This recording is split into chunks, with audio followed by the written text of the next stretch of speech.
Hey up everyone, welcome back to the Rugby League History channel. I hope you're all well. Tonight's video is going to be part 6 on the NRL off-field rivalry series. Tonight it's going to be Peter Stealing up against Phil Rothfield. This is a rivalry which goes back 37 years, all the way back to 1983, and there's no telling when this rivalry is going to end. Now, when the rivalry first began, Peter Stealing was still playing with Parramatta at that stage.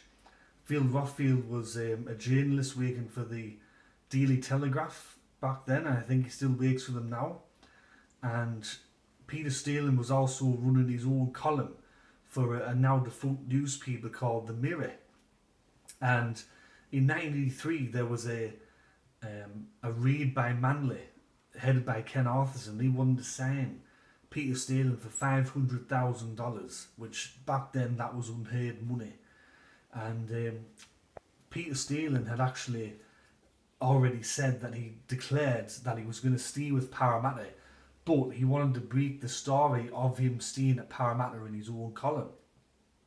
Phil Rothfield had been talking with Dennis Fitzgerald about breaking the story, and then Phil Rothfield tried to claim that it was kind of his story and he had the right to publish what was going on.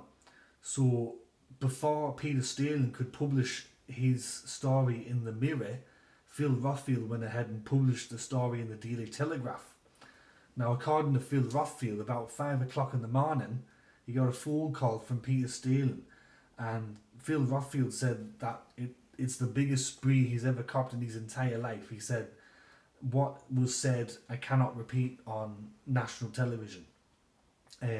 As a result, Peter Stealing lost his column, and he lost a lot of money due to this. And this is something that Peter Stealing's never gotten over. Now, flashing forward about 10 or so years, Peter Stealing was on the, well, I think it was more than 10 years, maybe 10 to 12 years. He was on the Footy Show, and he actually said some very nasty things about Phil Rothfield on national television, kind of questioned his ability as a journalist. Now, Phil Rothfield took Peter Stealing to court over those comments, and he won. And he bought a boat out of the money that he won in the court case, and he called it Stay Low. And then Phil Rothfield claimed that a few years after that, he was shopping up at Erin Fair on the Central Coast, and he was in Country Road, and he bumped into Peter Stealing, and Peter Stealing offered to fight him out in the car park. He was still really upset over what happened back in 1983. Now, I think the fact that Peter Stealing's never actually come out and said what Phil Rothfield claims about that incident was slander, then I'm going to believe Phil Rothfield in this case, and actually believe that was the case, because otherwise Peter Stealing would have come out and said, this is slander and I'm going to take you to court over it, but he didn't.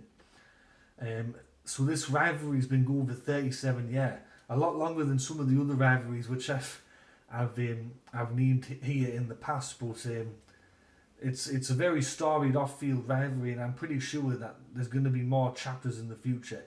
I know that there's still a lot of bad blood between Peter Stealing and Phil Rothfield. So that's me part 6 NRL off-field rivalry video. This time it was Peter Stealing and Phil Rothfield. I hope you enjoyed the video. If you did, please give it a like. If you're enjoying the content that I'm making, click that subscribe button and click that notification bell so you get an email when I do a new video. As always, everyone, I hope you enjoy your Thursday and enjoy the Rugby League, and I'll catch you all later. Ta-ra.